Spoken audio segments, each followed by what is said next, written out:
Nama saya Elfriska dan nama saya adalah Aulia Winarti. Kami dari Universitas Muhammadiyah Riau, Fakultas Ekonomi dan Bisnis, Prodi Akuntansi. Di sini kami akan menjelaskan tentang profil Laporan keuangan PT Bank Syariah Indonesia. Selamat menyaksikan. Dilansir dari situs OJK, inisiatif pendirian perbankan syariah di Indonesia dimulai pada tahun 1980 melalui diskusi-diskusi bertemakan Bank Islam sebagai pilar ekonomi Islam. Sebagai uji coba, gagasan tersebut dipraktikkan dalam skala yang relatif terbatas, seperti di Bandung yaitu Bait At-Tamwil Salman ITB dan di Jakarta yaitu Operasi Ridho Gusti. Kemudian pada tahun 1983, pemerintah Indonesia berencana menerapkan sistem bagi hasil dalam perkreditan yang merupakan konsep dari perbankan syariah. Di tahun 1988, pemerintah mengeluarkan paket kebijakan deregulasi perbankan 1988 atau disebut dengan Pakto 88 yang membuka kesempatan seluas-luasnya kepada bisnis perbankan untuk menunjang pembangunan. Di tahun 1990, Majelis Ulama Indonesia juga berpartisipasi dalam mewujudkan perbankan syariah di Indonesia dengan membentuk kelompok kerja untuk mendirikan Bank Islam di Indonesia. Pada tanggal 18 sampai 20 Agustus 1990, MUI menyelenggarakan Lokakarya Bunga Bank dan Perbankan di Cisarua, Bogor, Jawa Barat. Kemudian MUI mendirikan kelompok yang diberi nama Tim Perbankan MUI yang bertugas melakukan pendekatan dan konsultasi dengan semua pihak yang terkait. Kemudian pada tahun 1991 berdirilah bank syariah pertama di Indonesia yaitu Bank Muamalat Indonesia pada tanggal 1 November 1991 dan resmi beroperasi pada 1 Mei 1992 dengan modal awal Rp106.126.382.000.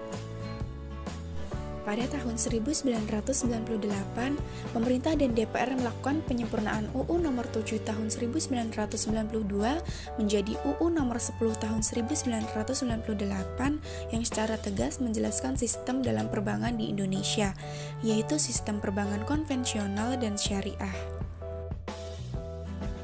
Berdasarkan UU tersebut, muncul berbagai bank syariah lainnya seperti Bank IAFI, Bank Syariah Mandiri, Bank Niaga, Bank BTN, Bank Mega, Bank BRI, Bank Bukopin, BPD Jabar, dan BPD Aceh, serta masih banyak bank syariah lainnya. Hingga bulan Juni 2019, jumlah bank syariah di Indonesia berjumlah 189 yang terdiri dari 14 bank umum syariah, 20 unit usaha syariah, dan 164 bank pembiayaan rakyat syariah, dan angka ini kemungkinan akan terus bertambah. Kemudian pada Februari 2021, dimergerlah 3 bank syariah yaitu Bank Syariah Mandiri, Bank BNI Syariah, dan Bank BRI Syariah menjadi Bank Syariah Indonesia.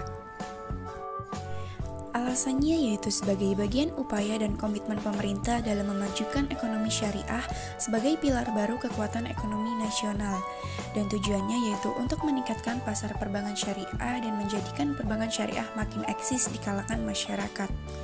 Dengan penggabungan ketiga bank ini nantinya diharapkan mampu berinovasi dan lebih kuat lagi dalam memajukan keuangan syariah di Indonesia.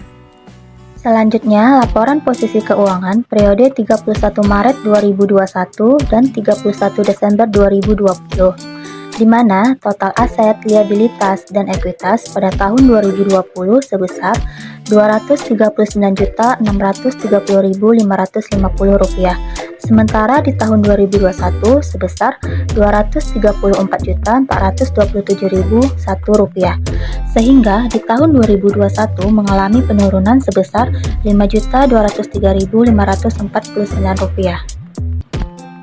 Laporan laba rugi dan penghasilan komprehensif lain pada periode 31 Maret 2021 dan 31 Maret 2020.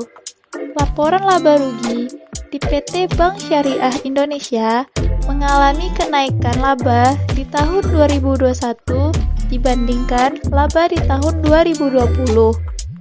Laba di tahun 2020 sebesar Rp640.141 dan tahun 2021 sebesar Rp743.547, di mana mengalami kenaikan sebesar Rp103.406. Selanjutnya, laporan perubahan ekuitas periode 31 Maret 2020 mengalami peningkatan di mana di awal periode sebesar Rp19.068.945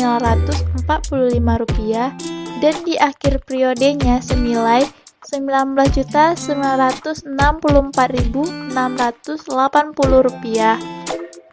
Laporan ekuitas 31 Maret 2021 mengalami peningkatan juga, di mana di awal periode sebesar Rp21.743.145, sementara di akhir periode sebesar Rp22.497.810. Dan yang terakhir yaitu laporan arus kas PT Bank Syariah Indonesia untuk periode 31 Maret 2021 dan 2020. Di mana dari laporan arus kas aktivitas operasional, investasi, dan pendanaan pada tahun 2020 sebesar Rp27.949.436. Sementara total arus kas aktivitas operasional, investasi, dan pendanaan pada tahun 2021 sebesar Rp22.485.865. Sehingga pada tahun 2021 mengalami penurunan sebesar Rp5.463.571.